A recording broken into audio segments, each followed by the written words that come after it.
Playtime with my baby husky dan baby angol with Naomi Karen diaper. Makinig kayo saya MG sinasabi kok if Bastonio salamat.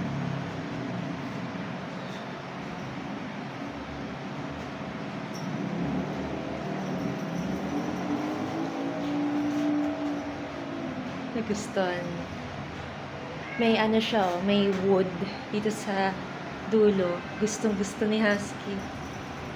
Parang scratch board, pero feeling ko may catnip. Ayan to. Ayan. Ayan siya, naki-crazy siya. Naloloko siya. May catnip yun.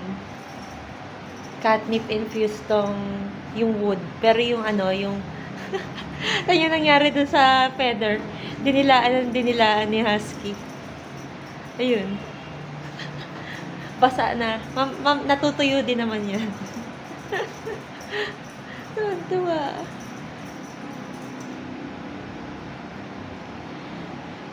Bago ako magpapawis, bago ako mag-workout, naglalaro muna kami. Para lagi silang entertained, lagi silang nag-exercise din. Tapos, ayaw kasi sila naboboard. Yun. Although nalabas-labas naman kami madalas, pero mas gusto ko pa rin yung kahit pag nasa bahay kami, nakakapag-exercise sila, nakakapaglaro sila. Yun. Hindi ko to lalagyan ng kahit na anong sound or music. Gusto ko marinig niyo yung boses ko kasi minsan, 'di ba, hindi ako masyado lagi nagsasalita, hindi ako masyadong present. Yun, para marinig niyo naman ako. At least marinig niyo man lang ako, 'di ba?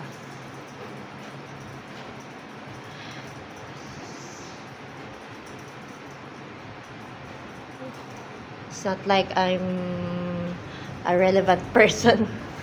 Yes, hindi naman ako importanteng person din para marinig nyo. Pero, syempre, gusto ko lang din na paminsan-minsan naririnig yung boses ko. Yun.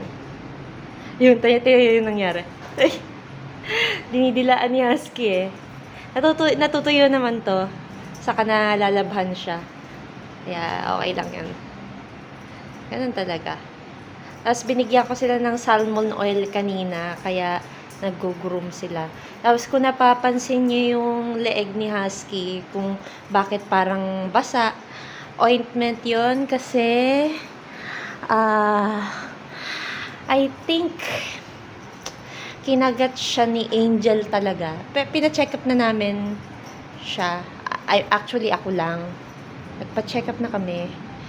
Then, ayun. Binigyan siya ng ointment para do sa leeg. Hindi naman daw dry or anything. Pero maganda pa rin na nag-iingat. Hindi naman daw siya mukhang ringworm. Hopefully hindi nga. Kasi ayoko talaga na nagkakaroon ng sakit si Husky at si Angel. Kaya nutrition first ako palagi. And talagang lagi ko silang regularly nililiguan ko sila weekly. Nung lagi lang na ulan, ang nangyari mga bandang June or July, ang nangyari noon is ginagawa kong every 3 weeks kasi sobrang maulan. Pero ngayong napansin ko na every Sunday is maaraw naman, nagiging every Sunday ko na sila nililiguan. Then every day, as in every day, lagi ko silang tinutbrushan, lagi ko rin silang pinupunasan ng wet na towel, tapos tubig. Meron din naman akong wet wipes for pets, pero mas madaming beses ko ginagamit yung basang-basa na yung mas maraming beses ko ginagamit yung towel na may water kaysa sa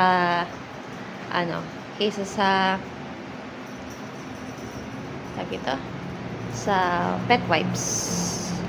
Kasi, syempre, ang pet wipes, kahit sabihin natin may nakalagay yun na antibacterial, ah, pure as water ang nakalagay. Meron nakalagay doon mga as pure as water yung yung ingredients. Still, may ingredients yun, di ba? So, hindi siya natural.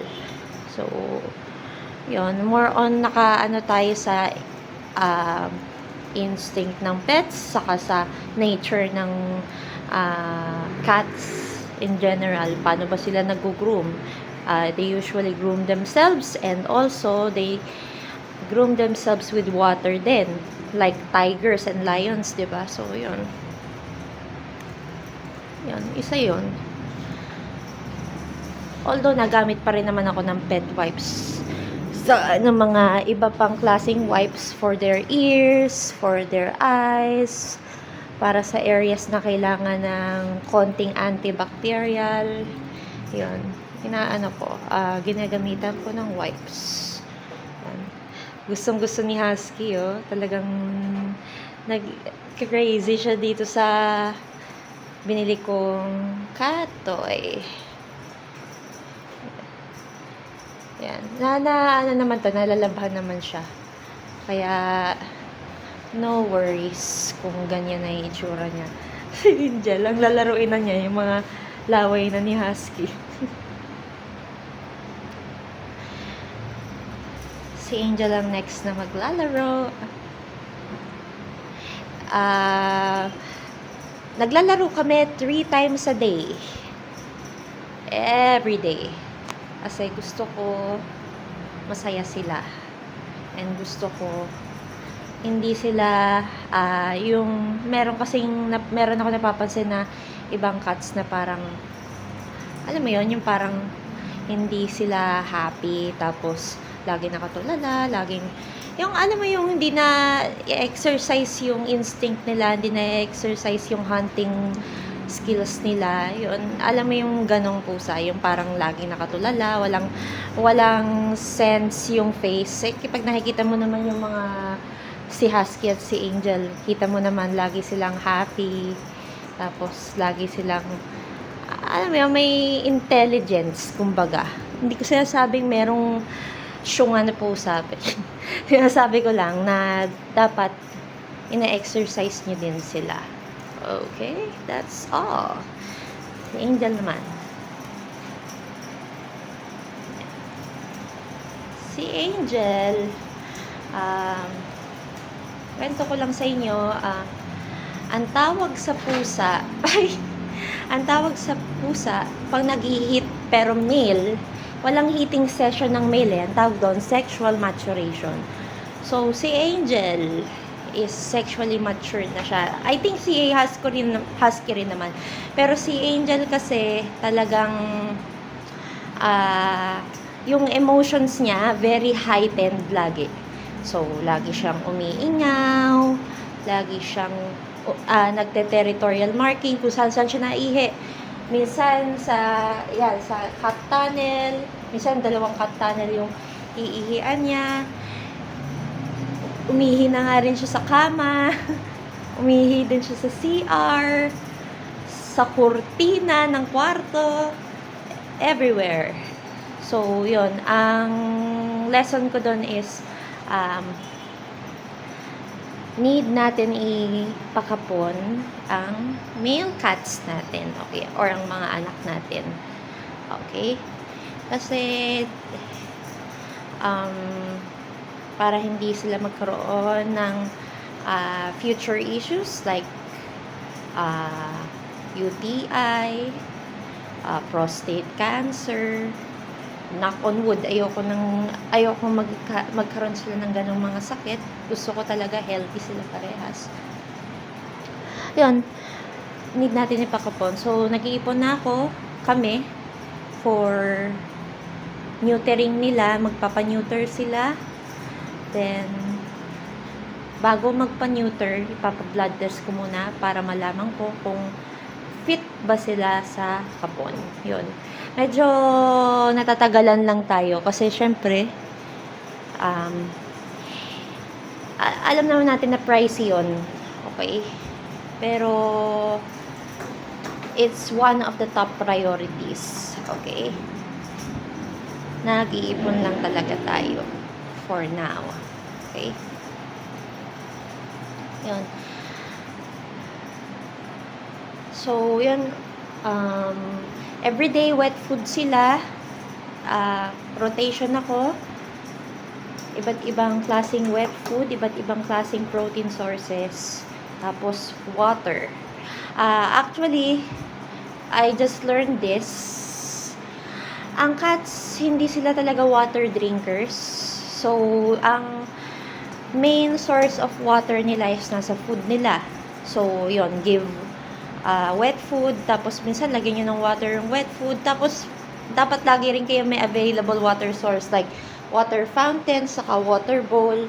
Yon, lagi kayong magkaroon ng water source. Then, ang ginagawa ko is, ayan, hello coffee. Ayan, meron akong feeding syringe or water syringe. Then, sini-syringe ko sila minsan ng water para well hydrated sila palagi. Kasi gusto ko talaga is talaga sila, as in healthy. Gusto ko talaga healthy ang mga baby ko. Yun. Then, yun, wet food, minsan pwede mo lagay sa wet food yung water kung gusto nila yon. Kasi merong ibang cats na hindi gusto ng water sa wet food nila kasi nag-iba yung lasa. Always know ng cats, gusto nila ng, alam mo yung lasa ng umami. Kasi ang mga meat sources, mga protein sources, may lasa silang umami. Yun yung nagugustuhan ng mga cats. Instinct nila yun eh. 'Di ba? Naghahunt sila ng mga prey. Ang mga prey nila is meat ang source. So, yun. Pag may amoy meat, they would really love it. So, hindi advisable na every day, every single day, bibigyan nyo ng dry food. Don't quote me on that, okay? Don't quote me on that. Pero yun yung na-learn ko. That's what I learned. Pero that's not me na talaga, hindi ako vet, okay? I'm not a vet. Pero yun lang. Take it as an unsolicited advice. Hindi mo kailangan everyday dry food ang ibibigay sa mga babies. Kasi it's like, para ka nagbibigay ng chichirya, no? Kasi freeze-dried yun eh. Freeze-dried siya na meat. Tapos, you're giving it to your cats every day, that would develop them UTI. Okay? Kahit sabihin mo pang urinary type of dry food yun, if you feed it every day, they will eventually develop urinary tract issues. Okay? So, wet food is the standard. Yan. And also, tingin ng magandang wet food. Hindi masabi lang na wet food na. So, titingin at magre-research na maganda, healthy, protein-packed, pero not so much protein kasi it can also lead to kidney issues. Not so much protein, yung tamang-tama lang. Not so much protein, but protein-packed, okay? Yung 12% crude protein, yun ang standard. Okay? Then, moisture. Okay, thank